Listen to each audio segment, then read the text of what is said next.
Ai, que prazer mais uma vez estar com você aqui na Canção Nova, e o prazer hoje ele é duplo, triplo, não sei nem como dizer, porque o programa de hoje tem sabor. É isso mesmo, a gente está aqui num restaurante, olha que ambiente. Geralmente quando saímos do estúdio, fazemos um programa fora, tem sempre uma razão especial. Eu diria que a razão especial do programa de hoje, gente, é pelo fato de ser a primeira vez em que vamos falar sobre essa temática. Hoje vamos falar sobre gastronomia, universo da gastronomia, origem, hábitos, tendências. Eu tenho certeza que a gente vai se enriquecer muito, que a gente vai conhecer muito. A gente vai falar de prazer, a gente vai falar de textura, vai falar de história, vai falar de que mais? Tendências, turismo.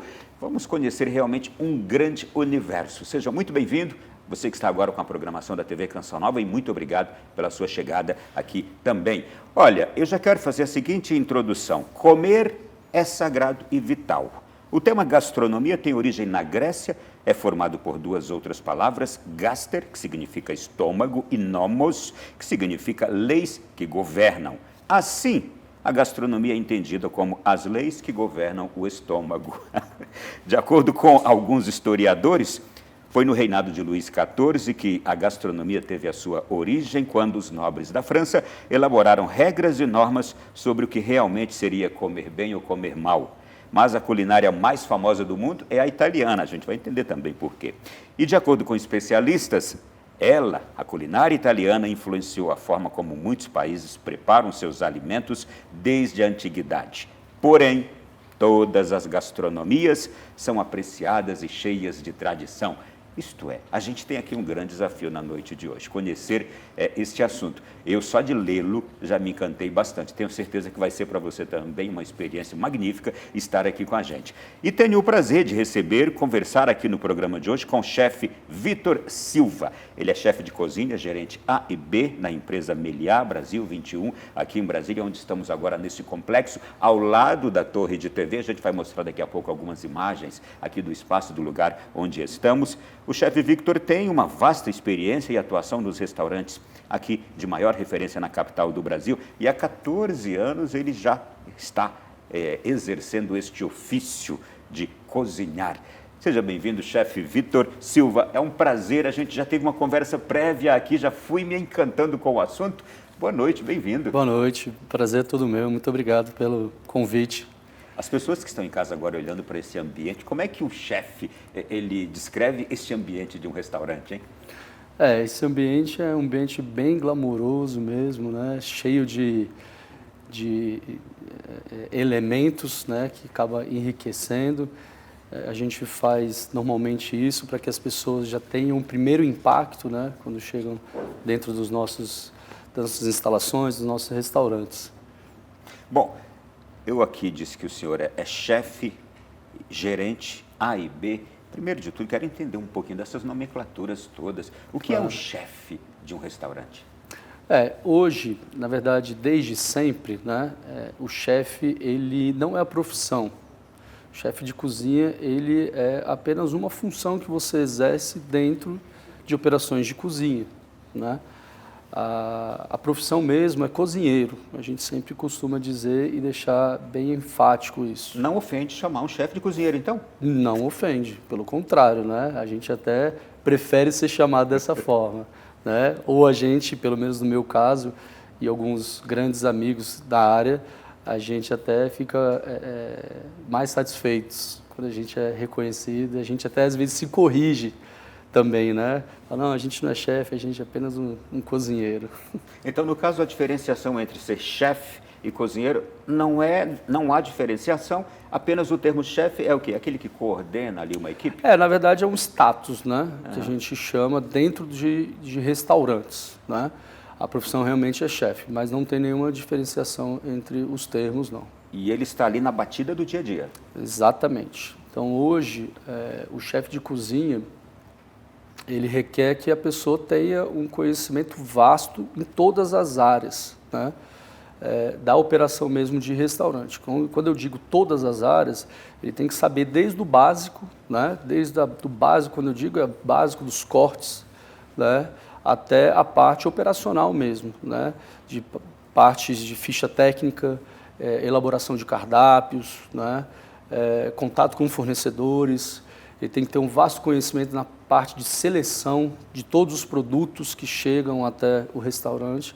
Então, quando a gente fala chefe, a pessoa tem que ter todo esse conhecimento. Não é fácil, não. E fora a parte também de coordenação de equipe, né? E a gente fala disso, é uma parte bem complexa, né? Você lidar com diferentes temperamentos, pessoas, né? Costumes, hábitos. Então, isso, no meu ponto de vista, é ser um chefe de cozinha. Geralmente a gente vê esses programas de televisão que mostram hoje essas realidades de culinárias, de gastronomia, isso cresceu muito nos últimos anos, mas o ambiente, a rotina diária de uma cozinha profissional, como é que é? Então, a parte de cozinha, no geral, né, ela é uma área que existe diversas insalubridades, vamos dizer assim, né? Então, desde a cozinha, da parte de dentro, né, operacional, ela tem barulhos, né, de maquinários, ela tem o excesso de calor, por mais que você tenha um ambiente com equipamentos de última geração, de coifas, ventilação, toda essa parte, e fora a parte de pressão também, né?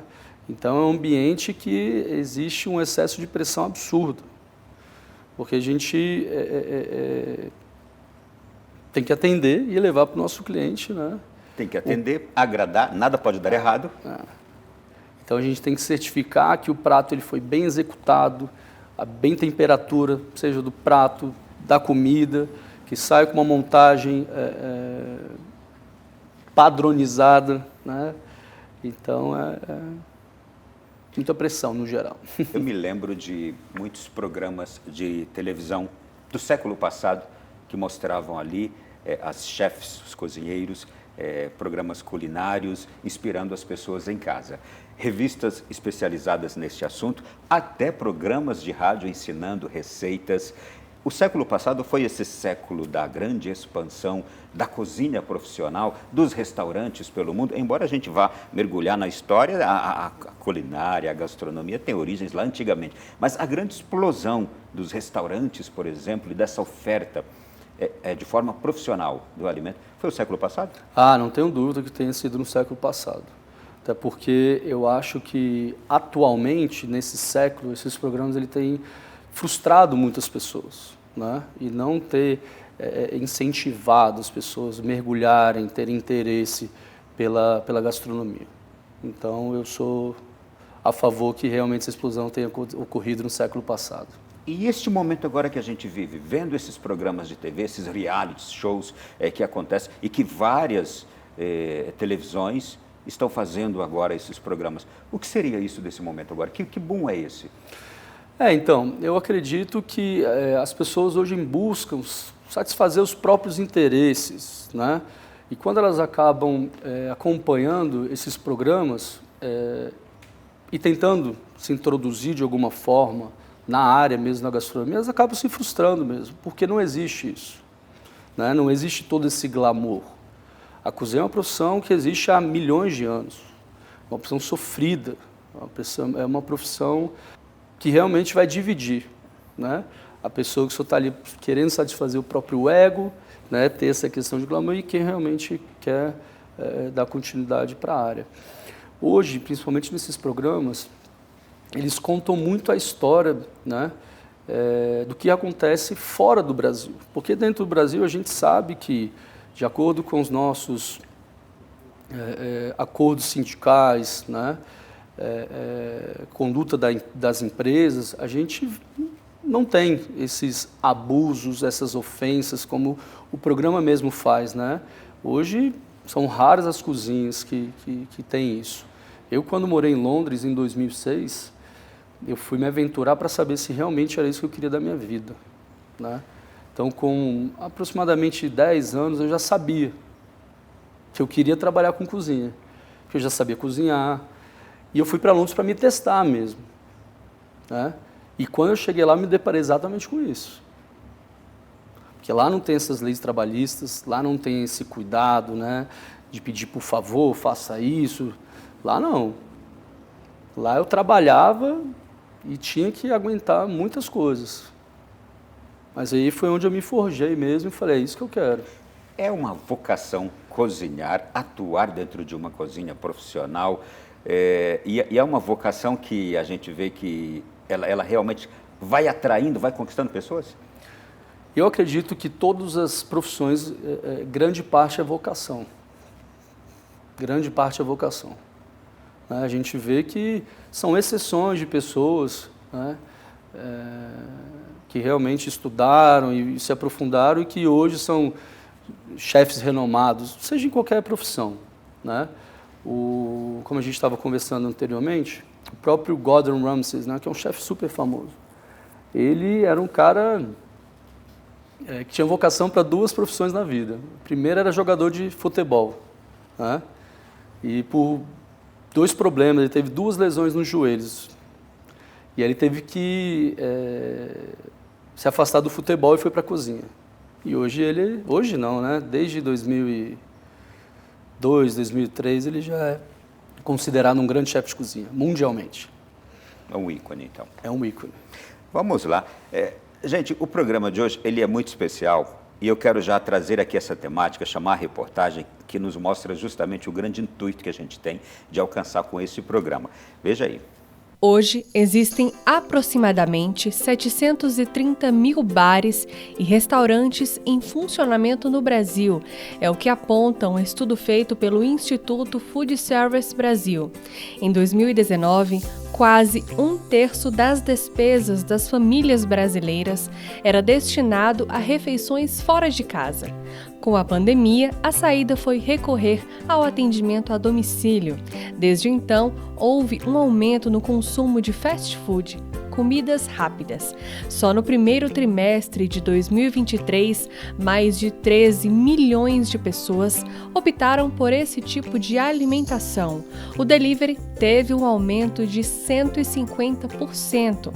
Isso significa uma mudança no comportamento e hábitos alimentares de uma geração que cada vez mais apressada, atarefada, ansiosa e acelerada considera como melhor alternativa receber a refeição na palma da mão.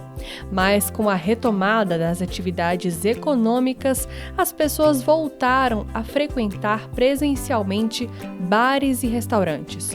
No Brasil, a indústria alimentícia está no momento super positivo e alcançou um recorde histórico em 2022, acumulando 1 trilhão em faturamento. O número equivale a 10,8% do PIB nacional. Ainda assim, há muitos desafios para a indústria alimentícia no país, como os custos de matérias-primas agrícolas, energéticas e embalagens. Além disso, com o passar dos anos e o aumento da tecnologia, o perfil do consumidor mudou. Está mais informado, exigente e rigoroso com relação ao manejo dos alimentos e até mesmo à sustentabilidade.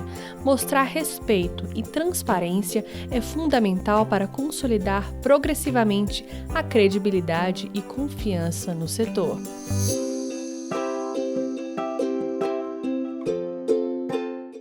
E voltando, para a gente mergulhar mais ainda neste universo, eu quero já entrar um pouquinho na história. Por que se observa que muitas palavras e termos utilizados na gastronomia, chefe Victor, são franceses? Gourmet, maître, à la carte, chef, tantas outras. Na verdade, a gastronomia ela teve esse maior boom na história na França, né? Até nos dias de hoje, as pessoas buscam muito mais se aprofundarem nas escolas francesas do que nas italianas ou de qualquer outra parte do país, né, do mundo. Então, acabou que se todos esses cortes clássicos, né, todas essas palavras, elas tiveram origem mesmo na França, né? E até hoje a gente utiliza grande parte delas, né? Salvo algumas que a gente ainda consegue fazer a tradução para o brasileiro, mas já para qualquer outra parte do mundo a gente sempre usa as clássicas que são as francesas. Universalmente, então, esses termos franceses, eles são aplicados no mundo? No mundo inteiro. Seja eles os pequenos, né, os cortes brunoise, Bastonnet, todos eles são aplicados.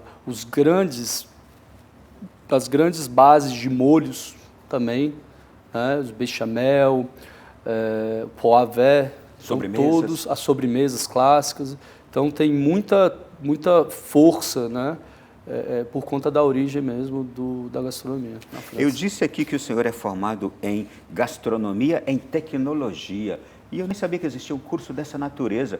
O que compõe um curso desses? É para formar realmente um chefe? Então, o curso, ele não é específico para te formar chefe. Como eu disse anteriormente, chefe é só uma função que você exerce dentro da profissão, né? E ele te dá mais ou menos uma noção para você ser um cozinheiro, né?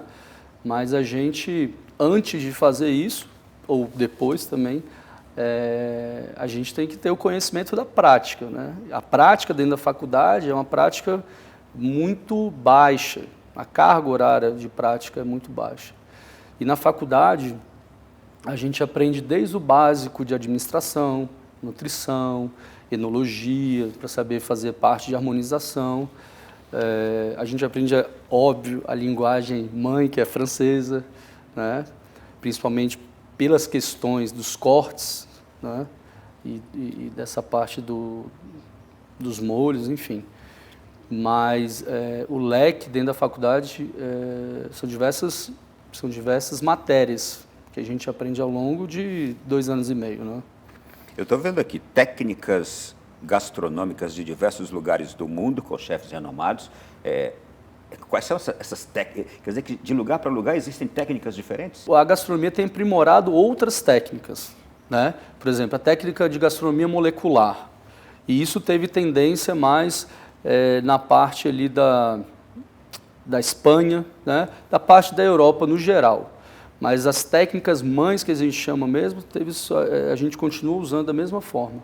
O que quer dizer lá no curso, ou como entender o que é ensinado a respeito de sustentabilidade e segurança dos alimentos? Sustentabilidade, inclusive, continua tendo uma alta, né? Inclusive agora é sustentabilidade e rastreabilidade. Justamente mostrar como que é o processo, por geral, né, do alimento, então de onde que ele sai até como ele chega na sua mesa.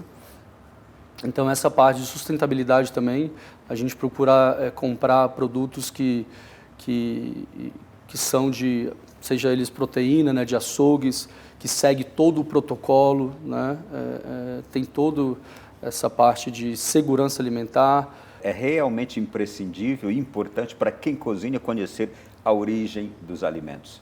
Com certeza. Hoje a gente adota aqui no nosso complexo, né, uma área e a gente capacita os nossos colaboradores a eles conseguirem identificar, né, a qualidade dos produtos. Então, nada daquilo que a gente compra, ele é aceito sem qualidade aqui.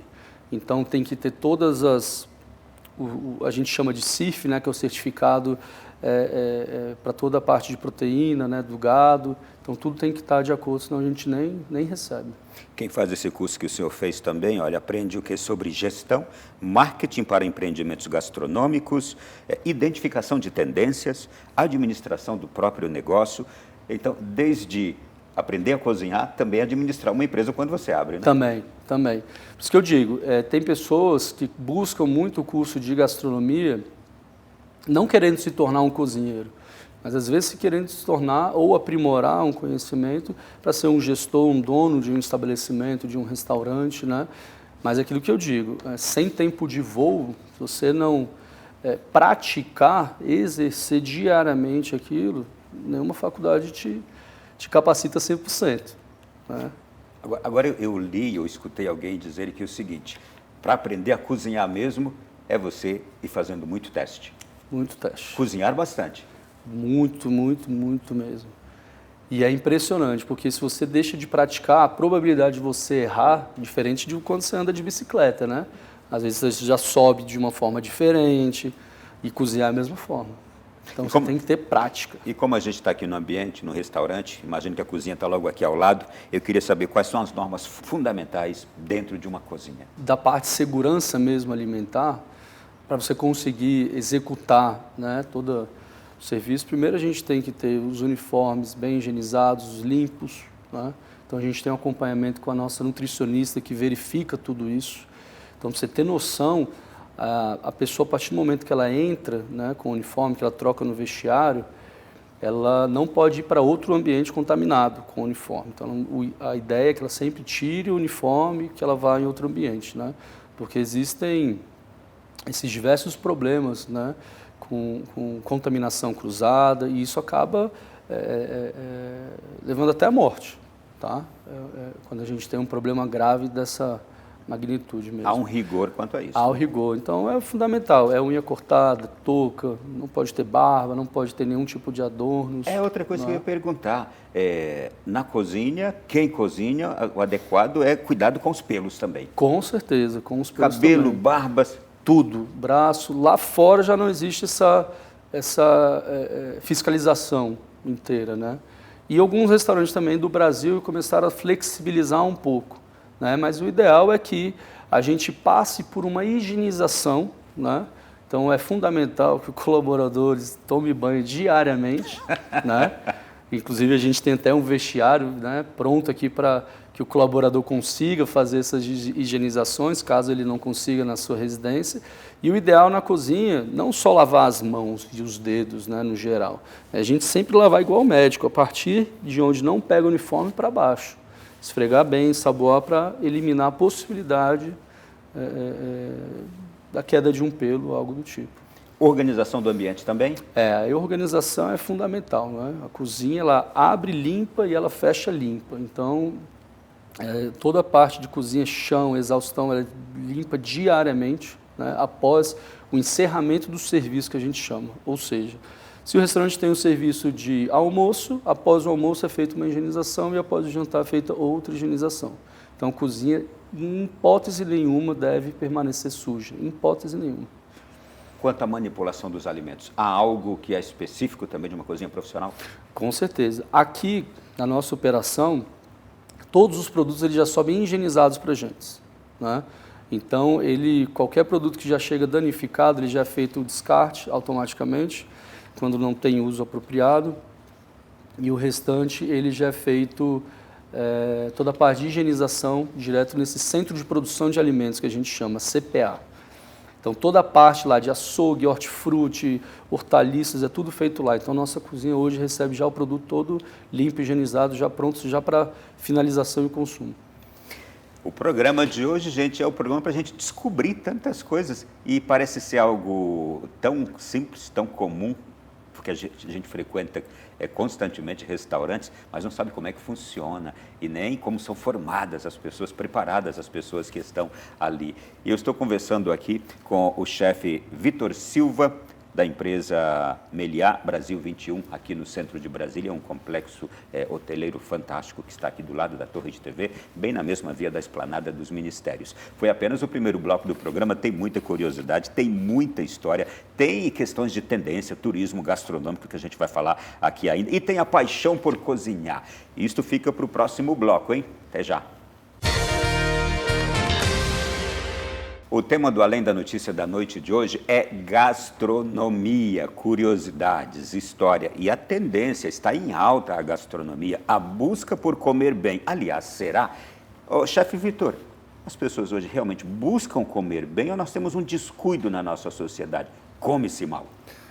Eu acredito que as pessoas procuram comer bem cada dia que passa, né? Principalmente em Brasília. Quando vão se conscientizando, né? Quando vão se conscientizando, porque nós temos também uma boa faixa da nossa sociedade que come mal a beça. Muito, muito. Né? Mas é uma quantidade muito baixa ainda, né? As pessoas hoje no Brasil, e em Brasília especificamente, elas buscam lugares onde vende-se produto de melhor qualidade. A gente consegue ver isso ao longo dos meses, dos anos, a expansão, né, de diversas redes de supermercados, não sei se eu posso falar as marcas aqui. Sem problema. Né? A gente vê o Oba, a gente vê Basílico, a gente vê diversos supermercados fortes que trazem justamente isso, a praticidade, a facilidade né, e a qualidade também de todos os produtos. Mas o que seria isso? Por exemplo, o senhor está me dizendo que existem já comércios, supermercados, que eles mesmos zelam por isso? Como assim? Me explica. Exatamente, eles já zelam por isso, né? E eles aproveitam também toda essa parte de sustentabilidade também, de aproveitar todo aquele produto que já está próximo à decomposição, próximo ao descarte, né? E já utilizam outras receitas dentro do próprio estabelecimento já para trazer também facilidades para os clientes, né? Seja uma canja de galinha que já é feita diversas vezes por legumes, verduras que já estão próximo ao descarte. Então isso é bem legal. E as pessoas têm procurado muito isso, né? Facilidade também. Bom, é importante saber disso. E isso já vem, por exemplo, com mais praticidade para a pessoa em casa chegar? Com certeza. Ao chegar em casa já fazer aquilo rapidamente? De uma forma, na verdade, executar com mais eficiência, né? Antigamente a gente tinha... E qualidade alimentar. Antigamente era muito normal as pessoas consumirem aqueles produtos práticos industrializados, né? A gente sabe que o industrializado é o que tem alto teor em gorduras saturadas, que faz muito mal, adição de açúcares no geral, né? Então hoje as pessoas estão procurando uma coisa mais saudável, né? Então deixando de lado essas industrializadas. Aliás, em alguns programas que a gente traz aqui, alguns especialistas médicos, eles sempre falam mesmo contra enlatados, ensacados, essas coisas todas. Exatamente. Né? Vamos lá, gente. Olha, o programa de hoje ele é diferente por isso, porque a paixão por cozinhar acompanha a história dos seres humanos. Além de ser um assunto que faz parte da vida das pessoas, afinal todos nós precisamos nos alimentar, as diversas nuances da gastronomia têm despertado o interesse de um número cada vez maior de indivíduos que desejam aprender novas formas de cozinhar, novos pratos, além de quererem saber mais sobre gastronomia nacional e mundial. Muito desse interesse surgiu principalmente em decorrência, nos últimos tempos, dessa expansão do mercado, da nutrição, do mercado alimentar, dos restaurantes, essas coisas todas. Pois bem, chefe Vitor, falando agora sobre comer bem, comer mal, a próxima pergunta que já quero trazer para o senhor aqui é o seguinte: é possível a gastronomia apresentar para um país também um grande resultado para a sua economia? E o senhor percebe que isso acontece hoje no Brasil? O Brasil, né, hoje ele tem crescido de acordo, né, com esses grandes países, Estados Unidos, mais focado não para o fast food, também para o fast food, né, porque acredito eu que nessa pandemia que a gente teve, né, o mercado do fast food no geral, mas não entrando mais na questão de industrializado, até de saudável, né, ele cresceu de uma forma muito acelerada, né? Então eu acredito sim. O que mais se destaca na gastronomia é a busca pela união harmoniosa dos mais variados sabores, odores, fazendo com que sintamos uma sensação de satisfação plena por meio de nossos principais sentidos: paladar, olfato, tato e visão. Que desafio é esse para o cozinheiro de um restaurante, ele fazer com que o cliente que chega, ele saia plenamente satisfeito, sendo atendido aqui nessas dimensões? Só fazendo um adendo, né, a questão da palavra gastronomia, ela também pode ser interpretada na arte de comer bem, né? Então, isso é um desafio diário que a gente tem. Então, para a gente conseguir unir todos esses prazeres e entregar ao nosso cliente, a gente tem que ter desde o básico, né? Uma boa recepção dentro dos nossos restaurantes.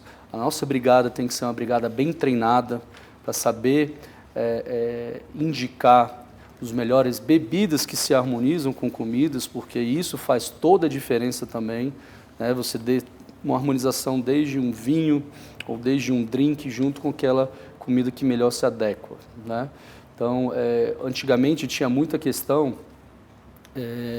que o vinho branco só combina com carnes brancas, frutos do mar, e hoje o mercado é totalmente até contra isso, né? Porque a gente tem rótulos, uvas, porque hoje essa parte também, da parte de vinícolas, né, enologia, ela aumentou muito, então hoje a gente tem uma variedade muito grande, tá?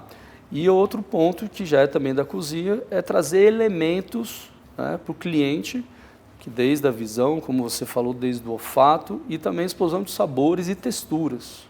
Então, hoje, é muito comum que você, pelo menos, veja duas texturas diferentes no prato, né? Que o cliente consiga distinguir essa diferença. E existem até às vezes que a gente consegue colocar até 5 elementos, dependendo da sobremesa, a gente consegue, dando um exemplo aqui, fazer 5 tipos de chocolate em texturas diferentes. Né? Então a gente consegue fazer ele granulado, a gente consegue fazer espuma, a gente consegue fazer texturas diferentes mesmo, que acaba trazendo esse impacto, né? essa explosão de sabores para os clientes. Então é verdade que a aparência de um alimento, ele pode conquistar ou não o desejo daquela pessoa. Total. E eu digo isso quando a gente pensa, por exemplo, nas crianças em casa, que nem sempre aceitam comer determinado alimento, simplesmente porque não o conhecem ou porque não foram atraídas pela aparência. Mas na hora que experimentam, mudam de ideia. Aí eu discordo um pouco com você nessa Conta questão. Aí, fala aí. Né? O adulto, sim, ele realmente tem que ter esse impacto, esse amor à primeira vista. Né? Se ele vê um prato que não está bem apresentado, não está montado, não tem elementos, fundamentações no prato, realmente ele já vai desprezar aquilo. Já a criança, né, eu costumo dizer que ela não tem esse entendimento, né? Porque dependendo da idade, ela não conhece ainda o produto, ela não conhece ainda o item específico, né, que ela vai ingerir. Então, ela pré-julga isso, né, e acaba não tendo essa resistência em comer. Então, eu concordo e ao mesmo tempo discordo. Eu só quis exemplificar aqueles casos em que uma criança não quer comer determinado alimento, mas nem experimenta. Nem experimenta. Não é? E quando ela experimenta, simplesmente porque ela achou que era uma coisa, aí ela vai e começa a comer. A minha esposa, ela é formada em gastronomia também, né? E ela dá aula em foco para criança, então ela é professora de gastronomia. E lá em casa, com o nosso filho, é assim, para falar que não gosta, tem que provar 20 vezes. Aí a gente vai ter certeza que você não gosta, porque criança fica muito naquela fase, né? Hoje ela gosta, amanhã já fala que não gosta. Aí você tem que ficar trazendo a memória da filha, você comeu ontem esse produto, esse alimento, só que estava no formato diferente, estava com molho, sem molho, corte diferente, né? E a criança acaba criando essa resistência. Nós temos na nossa sociedade, e falando de Brasil, mas a gente pode olhar também para todo o mundo, nós temos classes sociais. E frequentar um restaurante, nem sempre, dependendo também da estrela daquele restaurante, não é? Do nível daquele restaurante, nem sempre é para todos. E nós estamos, claro, num grande centro, Brasília, num grande complexo, e eu tenho certeza que as pessoas que frequentam o restaurante aqui são pessoas de determinadas classes sociais. Esse cliente, ele está mais exigente? Hoje a gente tem observado que a classe média ela tem aumentado muito no Brasil. Então hoje, principalmente em Brasília, né, São Paulo, Rio de Janeiro, as pessoas têm conseguido, né, consumir mais produtos de restaurantes específicos no geral, né? E isso vai acompanhando, obviamente, né? Então o cliente ele se torna cada vez mais exigente mesmo, principalmente quando ele chega em um restaurante 5 estrelas, né? Então a gente tem que honrar, né, com o que a gente de fato está oferecendo a ele, né? Então tem hóspedes aqui no hotel ou clientes que são grandes entendedores, né? Então ele sabe, por exemplo, o polvo, dando o exemplo de um prato específico, ele sabe que aquele polvo realmente de fornecedores fora do Brasil, não são esses insumos aqui de, né, Chile, algum outro país mais próximo. Então ele com certeza fica cada vez mais exigente. E como é que um grande complexo, como por exemplo esse que a gente está aqui, onde o senhor é gerente, como é que ele se prepara para atender a essa demanda dos clientes de diversas classes? A gente tem acompanhado, então somos vários braços aqui, a gente procura não concentrar toda essa responsabilidade em apenas uma pessoa, né? No caso que deveria ser eu. Então a gente tem outros 4 chefes de cozinha que nos auxiliam em toda essa parte de modernização, de criação, quais são as tendências para a gente seguir. Obviamente a gente vê os concorrentes locais também, o que eles estão fazendo de novidade, né, o que as pessoas buscam, principalmente nos finais de semana. Então, a gente faz esse exercício quase que semanalmente, né? A gente também, para manter o padrão, excelência, para a gente conseguir a fidelização dos nossos clientes, a gente faz treinamentos semanais também, seja de vinhos, de pratos, para a nossa brigada no geral, saber oferecer, né, aquele prato mais assertivo para os nossos clientes. Então, é um desafio e vocês estudam o mercado, estudam o cliente, estudam o momento. Isto é seguir tendência. Isso é seguir tendência, exatamente. E olhando para o presente e também para esse futuro aí que vocês vão estudando, qual é a tendência deste mercado? Ou é possível se antecipar a uma tendência, ou observar para onde ela está indo, como é? Sim, é possível se observar. São essas expansões de restaurantes, né? Então as pessoas realmente têm buscado sair mais. Brasília está se expandindo muito, de uma forma muito rápida.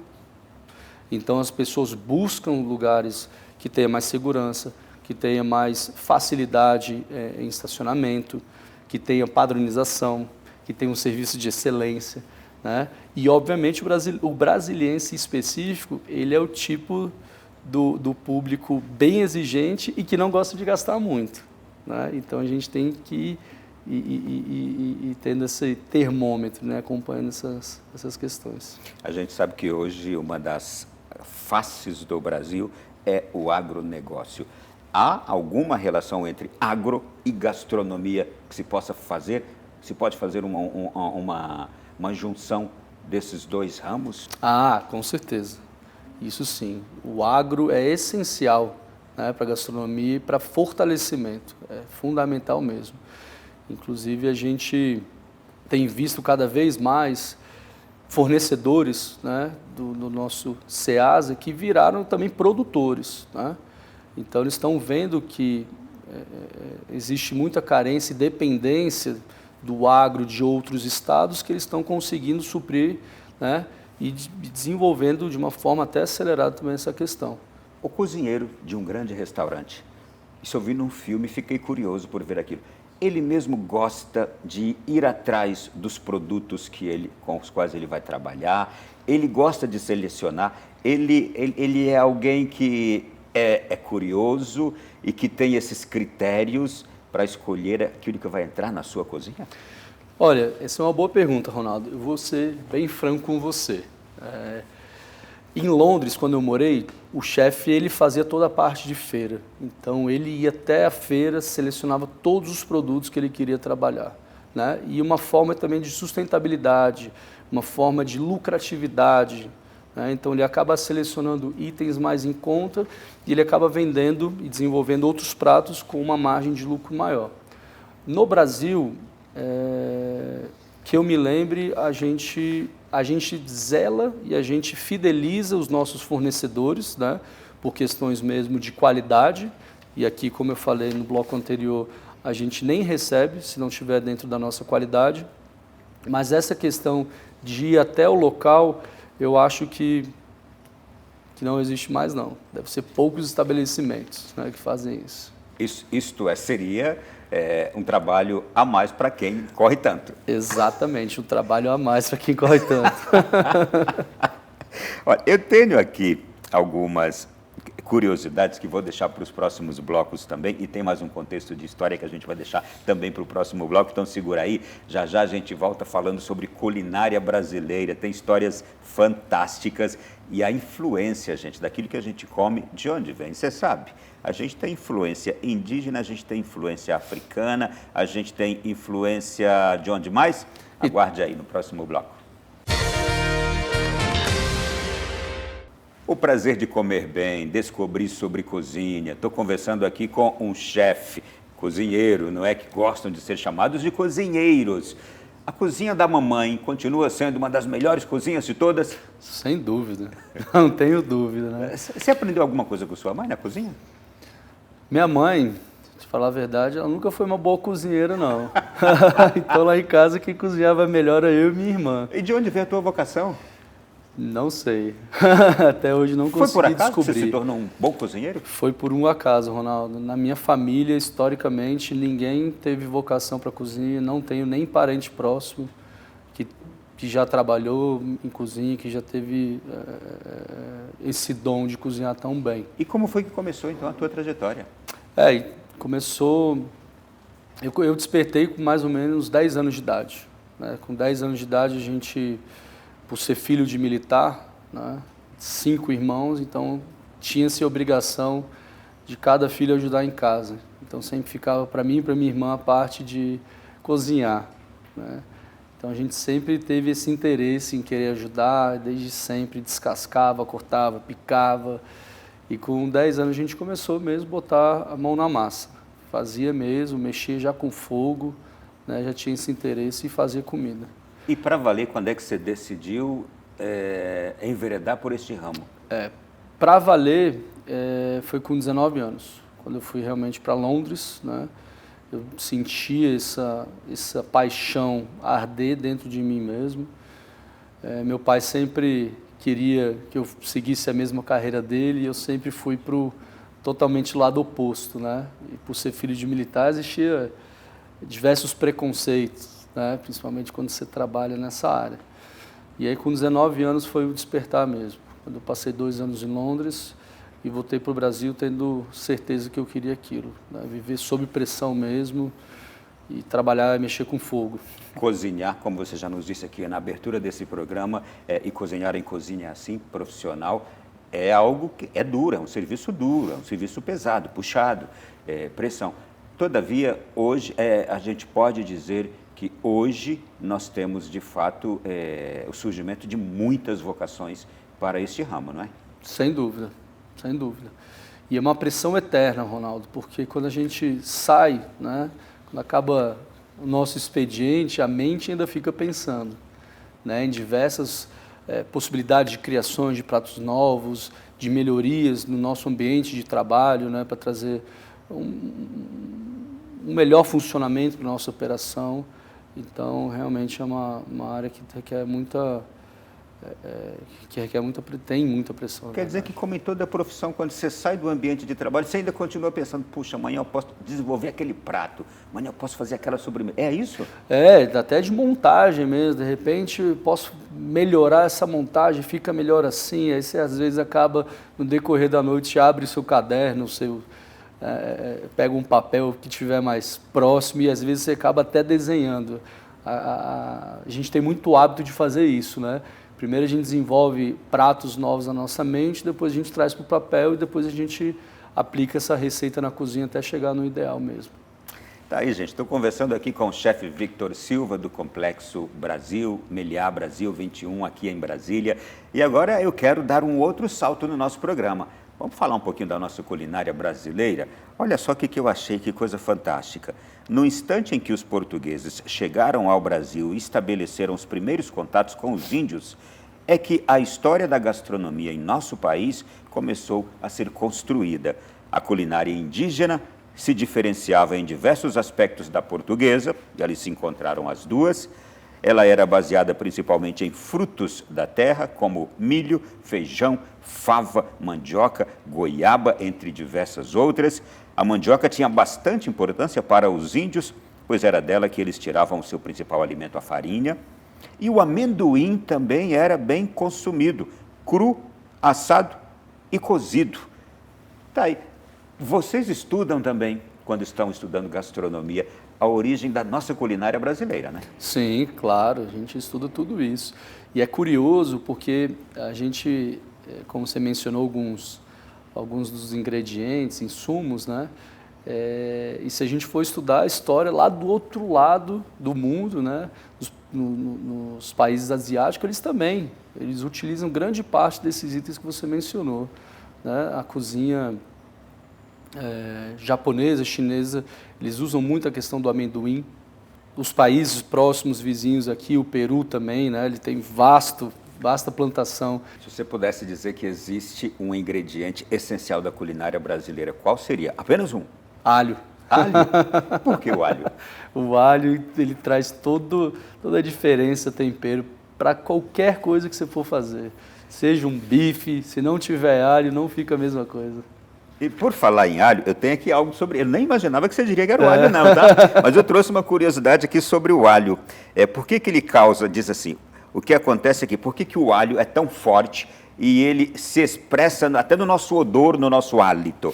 Aí diz aqui, que quando o ingerimos, ele provoca uma proliferação de micróbios que estão naturalmente presentes em nossa boca, deixando mais intenso o odor nesta região. No entanto, o problema não está apenas neste fato, já que o maior causador do mau hálito, propriamente dito, é o ácido sulfúrico que é encontrado no alho, e a partir do momento que é metabolizado pelo organismo, ele cai diretamente em nossa corrente sanguínea, liberando o seu odor pelos poros da pele e pelo ar que passa através dos vasos do pulmão, sendo esta a razão de causar este hálito forte que simplesmente não se resolve apenas escovando os dentes. Nós estamos falando por que o odor dele é tão forte, mas ao mesmo tempo, o que ele traz de riqueza, eu diria, de força alimentar. Qual é a grande força do alho? O alho, ele traz, inclusive tem, só complementando sua informação, o alho ele tem dentro dele como se fosse uma raiz verde, né? Então, quando a gente tira aquilo, ele diminui a potencialização desse ardor, dessa concentração, né, do sabor acentuado, dessa força dele. Ele, na verdade, é um dos elementos principais que colabora com a questão de sabor mesmo, cheiro, né? Para mim, ele é um dos elementos que tem maior força mesmo e propriedade. A gente viu aqui pela história que na gastronomia brasileira, no seu DNA está, portanto, aqui a culinária indígena, a culinária portuguesa e a africana também, tá? A africana também, com certeza. E é engraçado, né? Se a gente volta um pouquinho à história da culinária africana, os portugueses, na época da escravidão, eles davam, né, para os escravos toda a parte que eles julgavam ruim, né? As proteínas, e aí os escravos misturavam com feijão. E hoje reverteu essa questão, né? Porque hoje a feijoada é uma iguaria, consumida por diversas pessoas, seja ela de classe social alta, média e mais humilde também, né? Então, existe toda essa influência, né? Toda essa história. Ô, chefe Vitor, quais pratos você destaca na culinária brasileira que poderíamos dizer é originalmente brasileira? Né? Porque assim, é muito complexo a gente falar assim, esse prato específico, ele realmente é 100% brasileiro. Não, a criação daquele prato Você citou agora a feijoada. Não poderíamos dizer que ela é 100% brasileira? Não, de forma nenhuma. Ela sofre influências lá atrás de outros pode-se países. dizer, ela se tornou. Mas ela se tornou. Então, assim, tem muito essa questão, né, de influências. Né? Então, pratos típicos assim, de culinária, a gente vê muito ali na parte do Pará, né, que são inclusive de indígenas, né, o próprio consumo de peixes com açaís, farinhas, né, o tucupi, esses pratos realmente eles são naturais do Brasil. Eu fico lembrando, o churrasco, nós gostamos muito do churrasco, o brasileiro adotou também, mas quando a gente assiste aqueles filmes antigos, os caras comiam carne no osso, um osso grande. E hoje são influências que a gente pegou, muito dos americanos, né? Os americanos até hoje eles têm até competições de churrasco para ver qual é o estado do americano que produz, né, que executa o melhor churrasco. Você vê reality shows aí que existe essa competição. Então a gente acaba pegando, né, influência de outros países. Agora falando de culinária mundial, eu vejo aqui, nós temos a italiana, a francesa, a japonesa, a portuguesa e a mexicana. Por que essas aqui se destacam no mundo? Eu acho que elas se destacam porque elas acabaram expandindo, né, de uma forma mais acelerada em outros países, mas eu digo também que elas aperfeiçoaram muito o paladar, né, de cada país onde ela consegue ser inserida, onde ela consegue trazer um pouco do tradicional dela. Eu digo isso muito porque se você hoje chega com o paladar né, brasileiro que a gente tem e vai até a China e consome um prato chinês, você não vai ter o mesmo prazer, a mesma sensação. Então é feito muito adaptações. O próprio japonês, ele não tem no cardápio dele diário esse consumo de peixes, né? De pescados. Né? Então já no Brasil você acha que você está comendo a mesma coisa que o próprio japonês, e não. Ele já come muito mais a parte de raízes, a parte de grãos, né? Seja de soja, arroz, esses outros grãos, né? E é possível explicar por que a culinária italiana, ela, talvez até por um contexto histórico também, como os italianos foram se espalhando pelo mundo, não sei se sobretudo a partir da Segunda Guerra Mundial, mas por que ela se tornou uma culinária presente no mundo inteiro? Ela é forte, ela tem influência. Eu diria que tal qual, ou talvez um pouco mais do que a francesa, né? Eu acredito que ela seja mais ainda do que a francesa. Eu acho que o que traz, o que colabora mesmo, essa questão familiar, a questão de fartura, tá? Então é uma culinária farta. Se você vai na Itália hoje, o cara te serve uma porção que 3 comeriam tranquilamente. Então ele tem essa, fora dos ingredientes que são selecionados, né? O pão é um dos alimentos mais consumidos no mundo até hoje. Massas, macarrão no geral, né? Fora essas outras especiarias, eles procuram sempre trazer o mais frescor para dentro da mesa deles, né? Então eu acho que acaba agradando todo mundo mesmo por conta disso. Eu passei um grande sufoco para não passar vergonha numa mesa de uma família italiana quando serviram 7 pratos. Por que disso? Me explique, por favor, que até hoje eu fico ainda na lembrança de que fui obrigado a comer aqueles pratos iniciais todos, até chegar a carne. E quando chegou a carne eu já não estava aguentando mais comer. E é engraçado, né? Porque quando você fala disso, a gente acha que é como se fosse um menu de etapas, né? Porque hoje é muito normal você ter no restaurante menu de etapas, mas você come um pouquinho de cada coisa. E no italiano, não. O italiano, ele vai te empurrando pratos grandes, né? É justamente por isso. O termo é esse, ele vai te empurrando. Você não consegue nem negar. É impressionante. Mas eu acho que é muito por ele se sentir bem mesmo, né? Por ser uma cultura, né? De tratar bem o próximo. Parece que é uma celebração familiar, a mesa italiana, não é? E eu me lembro que neste mesmo dia em que eu passei por essa situação, eu fiquei praticamente 4 horas ali na mesa. Porque parecia que não acabava também aquela refeição.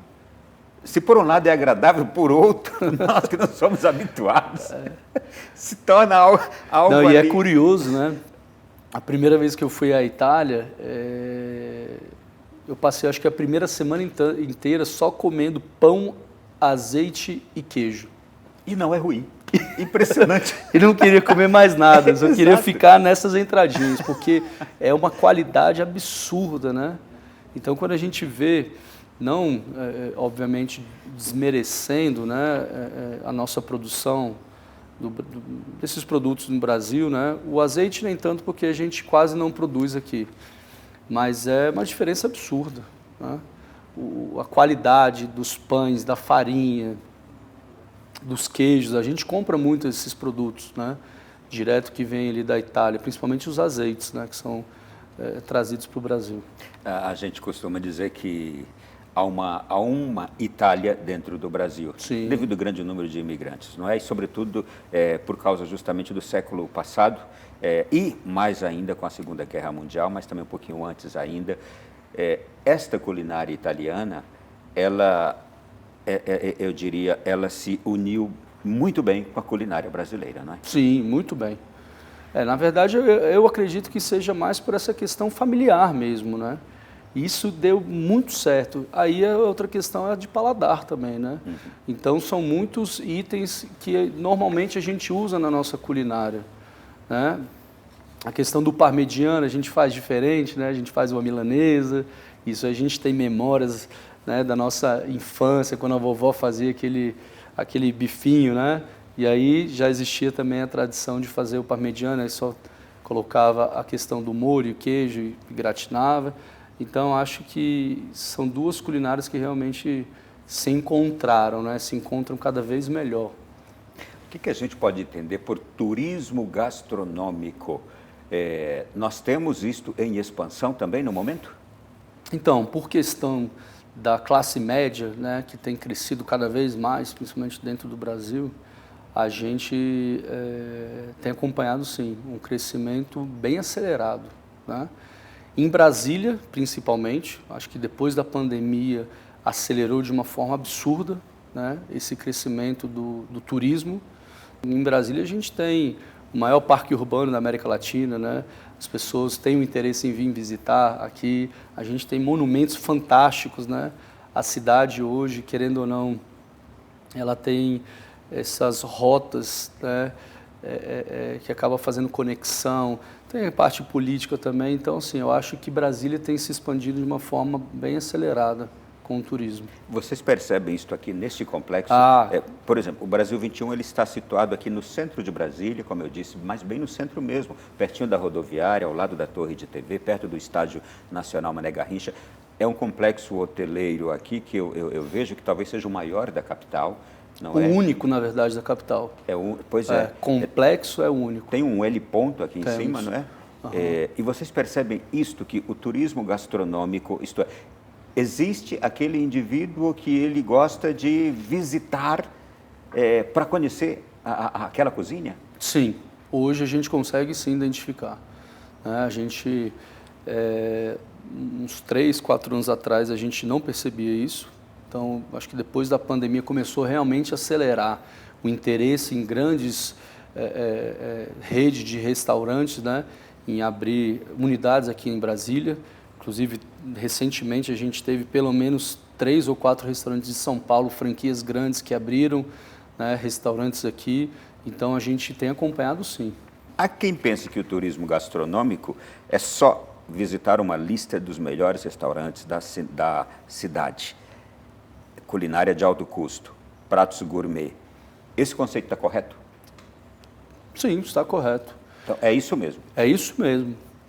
A gente tenta cada vez mais em Brasília, né, trazer esse conceito, né, que já é muito normal e natural em São Paulo e Rio, né? Então tem gente que aproveita o final de semana para ir até São Paulo só para comer naqueles restaurantes específicos, né, que estão em alta, que tem desde uma estrela do Guia Michelin e etc. Mas tem pessoas que fazem isso. E a gente acompanha aqui o brasiliense fazendo essas programações aos finais de semana, né? Indo em restaurantes específicos. Este bloco já está ficando por aqui. E já, no último bloco do nosso programa de hoje, tecnologia, a internet das coisas, como manter uma cozinha atualizada, como as cozinhas dos grandes restaurantes trabalham hoje, por exemplo, com controle remoto das coisas, a internet em geral. E mais ainda, algumas curiosidades. Qual é o maior prato do mundo? Você sabia? Então vai ter curiosidade e vai ter tecnologia já no próximo bloco.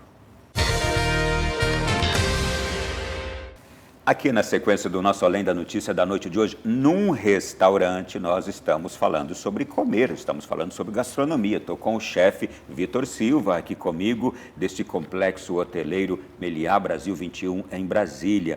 E estou olhando aqui para cada coisa que vai mexendo com a gente, não é? Olha só, você sabe qual é o maior prato do mundo? Eu não vou contar agora não, vou esperar um pouquinho mais. É que eu quero começar com uma outra curiosidade.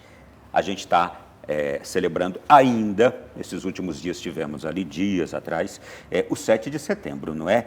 E o almoço de Dom Pedro I, antes da independência, você sabe qual foi? Antes de proclamar em definitivo aquele ato da independência no 7 de setembro de 1822, ele teve um último almoço e antes deste importante ato, um prato que era paixão de muitos brasileiros, foi o que ele consumiu.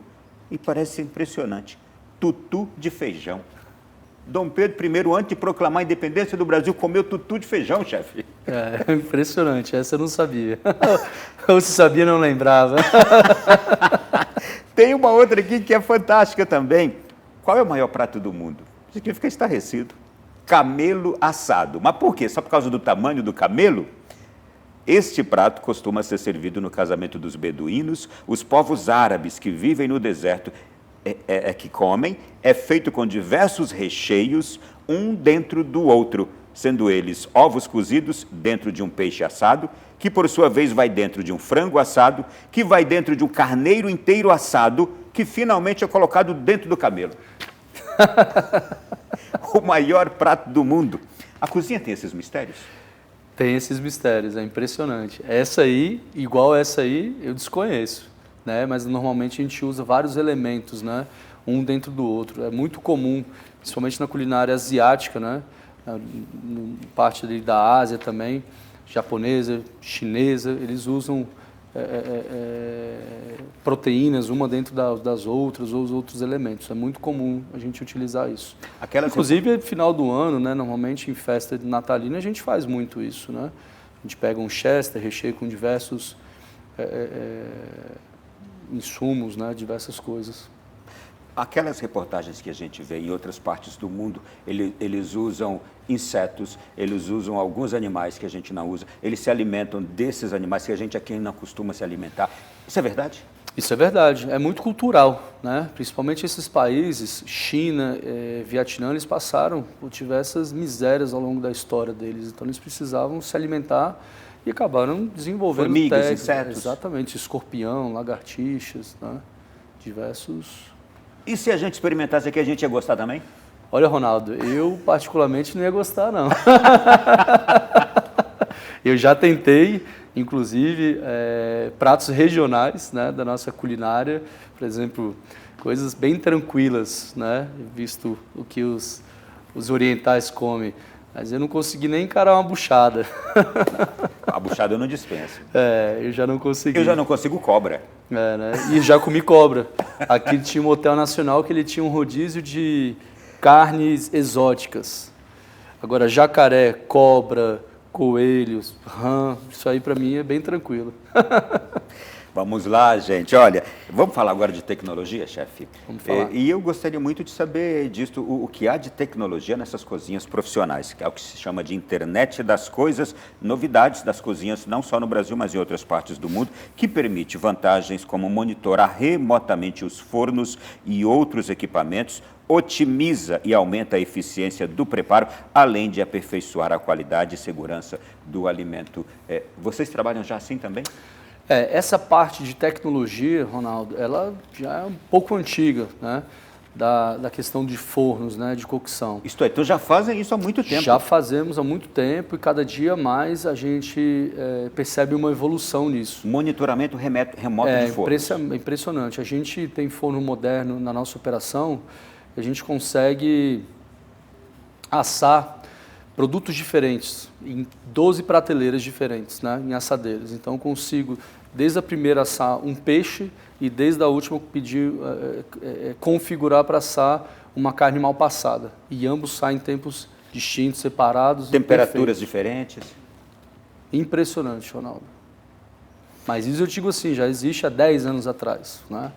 O mais moderno que eu tenho acompanhado aí, que até me assusta um pouco, o primeiro é que eles conseguiram desenvolver proteínas, né? Você já viu essa reportagem? Não. Eles já desenvolveram, não através de produto animal, né? Mas cortes de carnes, 100% vegetal. Então isso me assusta um pouco. E a mais recente que eu vi é que, um futuro muito próximo, impressoras 3D já vão conseguir imprimir alimentos. Já pensou nisso? E a gente vai poder comer aquele alimento? E vai poder comer aquele alimento. Mas como é que é isso? Eu estou curioso para saber também. Tem outras aqui etapas sobre tecnologia das coisas na cozinha, que é manutenção preventiva, monitoramento de conformidade, controle de estoque. Tudo isso otimiza o trabalho de vocês? Tudo isso otimiza. E isso é essencial para um resultado, né, dentro das nossas operações. Costuma-se dizer, dentro de uma operação de restaurante, a gente tem que ter um custo, né, de alimentos e bebidas entre 24% a 35%. Né? Então, obviamente, a gente sempre busca atingir os 24%, mas a gente sabe que é muito difícil. Mas, ao longo dessas evoluções de tecnologia, ele tem nos auxiliado muito.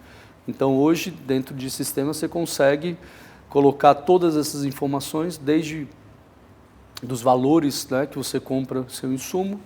Baseado, né, a isso a gente tem nossa ficha técnica que a gente faz para saber qual que é o custo desse prato e qual que é o valor mínimo de venda desse prato, né? Para trazer bons resultados. Então, isso é fundamento. Como é que funciona numa cozinha profissional também o cuidado para evitar desperdício? O nosso desperdício ele é bem reduzido, tendo em vista que a gente já segue a questão de higienização dentro do nosso centro de produções alimentícias, né?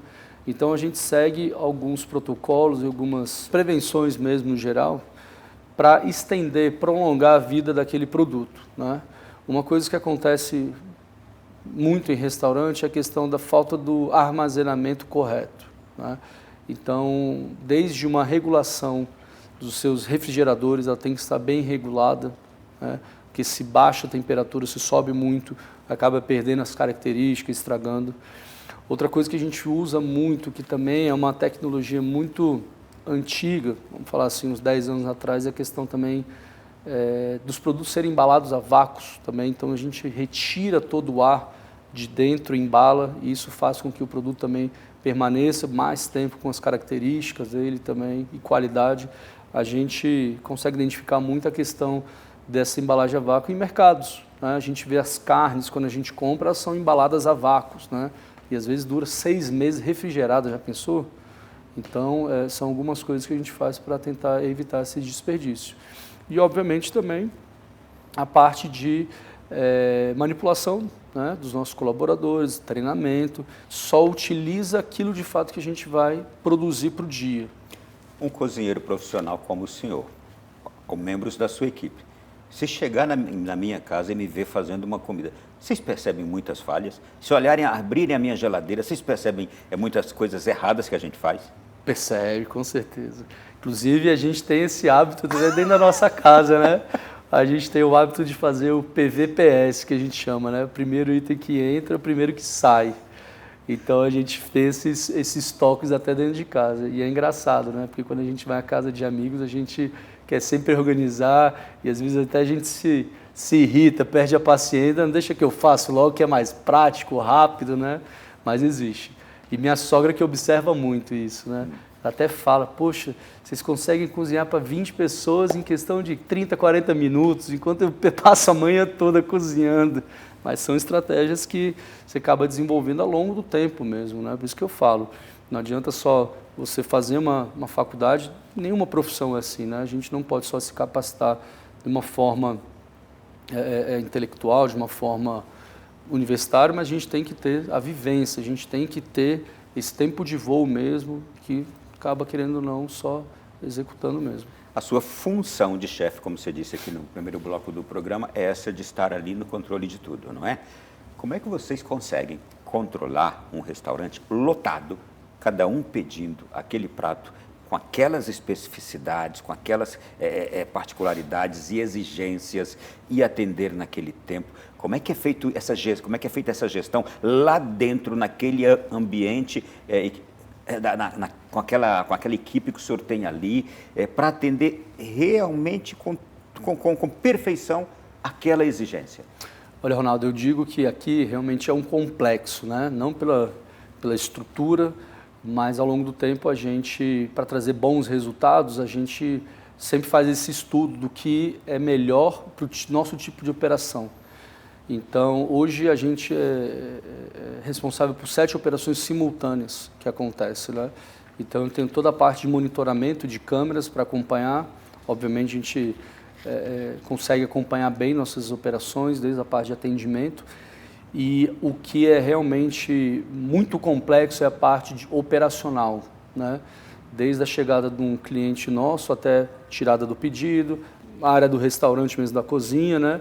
E o tempo de preparo, porque hoje a gente zela muito pela questão do tempo de preparo. Então, a gente tem 40 minutos para preparar o prato daquele cliente que solicitou. Então, existe assim todo um cronograma, né? Uma logística para a gente conseguir. Mudar de assunto nesse bloco, aproveitando o tempo que a gente tem aqui ainda, Brasília, capital do Brasil, que recebe gente do país inteiro, nordestinos que vieram para cá para construir, gente do Sul que veio para cá um pouquinho mais tarde, o pessoal do Rio de Janeiro que veio para cá porque a capital estava se transferindo, funcionalismo público, os goianos e os mineiros que estão aqui do lado do Distrito Federal, na região geoeconômica toda. Tem uma culinária particular, já tem a sua culinária ou não? A gente realmente é uma mistura do Brasil todo? Eu costumo dizer que acredito que a gente é uma mistura de tudo, né? Mas a gente já tem pratos específicos criados, desenvolvidos aqui com frutos, né, com iguarias do Centro-Oeste. Hoje, se não me falha a memória, a gente tem mais de 2.000 frutos, né, em Brasília, só no Distrito Federal, né? Hoje, obviamente, tem uns que acaba se exaltando mais e sendo consumido mais. E aí eu não consigo me aprofundar muito bem, né? Porque se eu falar aqui que o arroz de piqui com frango é típico distrital, né, Brasília, vão falar que não, é de Goiânia, e vão falar também que é de Minas, então eu prefiro não entrar nesse assunto mesmo, mas eu acho que é uma fusão de todas as culinárias, principalmente essa parte aqui do Centro-Oeste, né, que faz fronteira com a gente. E o perfil desse cliente aqui do Distrito Federal ou desse cliente que chega ao Distrito Federal, qual é? O que mais frequenta aqui hoje é o político, né? E o político ele tem muito essa questão, né, de querer provar de tudo, né, de ter esse conhecimento, de se aprofundar muito nisso, né? Então, hoje é o político mesmo. Também porque Brasília recebe aqui prefeitos do Brasil inteiro, mais de 5.000 prefeitos, tem os deputados e os senadores e seus familiares. Exatamente. Também, não é? Exato. E tem aqueles outros todos que estão ligados ao funcionalismo público federal, em geral. Exatamente. Então, gente sempre ligada à política, né? Sempre ligada à política aqui. Já na reta final do nosso programa, pratos mais encontrados aqui no Distrito Federal? Aqui tem o clássico picadinho carioca, né? Aqui clássico parmegiano, onde você qualquer buraco você consegue encontrar, né? São bem típicos, bem consumidos aqui. Eu costumo até brincar, mas as pessoas não se ofendam, por favor. O brasiliense ele tem muito paladar infantil ainda, né? Ele gosta daquela coisa muito antiga mesmo. Ele não gosta de conhecer pratos novos, né? E o que eu sinto falta é justamente desse mercado, né, desse restaurante com novas culinárias. Recentemente, há 3, 4 anos, abriu um restaurante que ele junta a fusão de 3 culinárias, vietnamita, chinesa e coreana, né? Chama Sami Sami. E ele é um restaurante que vale a pena conhecer, né, pela culinária, pela experiência também, né? Eles são bem fiéis. Enquanto estou conversando com o senhor, está vindo sempre à minha memória um filme que assisti, que ele foi gravado na França e mostra ali 2 chefes numa cozinha, um homem e uma mulher, e mostra aquele espírito de competição que há também nos vários restaurantes da cidade e parece que há sempre uma rivalidade. Não entendo como negativa, mas a busca de fazer o melhor prato. E há, inclusive, concursos, não sei se só na França ou em outros países também existem, do restaurante melhor, do restaurante do ano, aquele que ganha o grande prêmio. Este ambiente também é um ambiente competitivo para sempre se fazer, se descobrir, se oferecer um melhor prato? Existe muita rivalidade. Brasília nem tanto, né? Porque a cidade é muito nova ainda. Então, essa geração dos chefes também é uma geração mais tranquila, vamos dizer assim. Mas, claro, existe, né? Sempre uma rivalidade, principalmente quando você abre uma operação de restaurante que já existe, né? Que já é mais antiga, né? Sempre tem aqueles profissionais que se doem muito, né? Isso acaba trazendo essa rivalidade. Às vezes as pessoas levam já para o lado mais pessoal mesmo, né? Se falam, isso é um problema, né, desse tipo de caráter de pessoas. Dentro de cozinha também existem, né, a rivalidade, porque um visa sempre se destacar, né? Mas é o que eu sempre falo, tem espaço para todo mundo crescer. A gente crescer, todo mundo se ajudando, se doando muito mais e se doendo muito menos, a gente acaba chegando num resultado melhor para todos. E existem também competições, a gente inclusive está concorrendo como o Norton, melhor restaurante de hotel, e eu como melhor chefe de cozinha pela revista Encontro, né, que vai acontecer agora nos próximos meses. E existe também essa questão, né, de ser reconhecido, de ter essas competições. E quando tem essas competições, vocês têm que apresentar algo exclusivo? Não, na verdade, Ronaldo, funciona de uma forma diferente, né? A gente é avaliado pelos clientes que frequentam o nosso restaurante e eles depois fazem a avaliação, né? E é muito normal, que é o mais famoso, inclusive, que é o Guia Michelin, né? Aquela revista. O filme mostrava o Guia Michelin. E lá é muito mais crítico mesmo, sabe? Eles seguem diversas questões, né? Desde temperatura do ambiente do restaurante, né? A forma que a mesa está posta, limpeza, quanto tempo que o garçom demorou para servir. Então, assim, é feito diversos procedimentos, né? Para serem avaliados. E aí, obviamente, depois entra toda a parte da qualidade da comida, né? O servir, enfim. É bem criterioso mesmo você conseguir. E são poucos restaurantes no mundo que tem, né? Se eu não me engano, no Brasil são apenas 2 restaurantes em São Paulo que tem uma estrela Guia Michelin. E eu imagino que tudo isso deve guiar a busca pela perfeição no trabalho de vocês. Exatamente. E essas pessoas, eles saem do mundo inteiro em busca da melhor gastronomia. Ou seja, eles rodam o mundo todo mesmo para provar e conhecer esses estabelecimentos que são selecionados pelo Guia Michelin. Bem curioso. Chefe Vitor Silva, foi um prazer conversar com o senhor, abordar este tema, este assunto, porque ele está sempre nas rodas hoje. Aliás, está presente em nossas casas, na cozinha quando a gente senta para conversar, nas rodas de amigos, gastronomia, comida. Cada vez mais a gente percebe hoje crianças também se dedicando a isso, homens que se dedicam a isso, sem falar da nossa mamãe, da nossa vovó. Então foi muito bom poder conversar com o senhor sobre este assunto e mostrando o aspecto profissional, não é? Obrigado. O prazer foi todo meu, Ronaldo. Foi excelente poder compartilhar com vocês, né, algumas experiências de vida. Pena que o tempo é curto, né? Queria mais tempo até para falar. Depois que a gente fica à vontade, né, a gente tem mais vontade ainda de compartilhar. Esse prazer foi todo meu. E boa sorte aí no concurso que o senhor está concorrendo, hein? Muito obrigado. Até a próxima, se Deus quiser. Obrigado. A você que esteve conosco também aqui no nosso Além da Notícia de hoje, foi uma experiência diferente, né? A gente poder conhecer um pouco mais sobre esse universo, visitar a história do mundo, mas também visitar a nossa história, da nossa culinária, conhecer algumas dessas curiosidades todas. Obrigado pela sua audiência no programa de hoje. E até quinta-feira, se Deus quiser, em um novo Além da Notícia.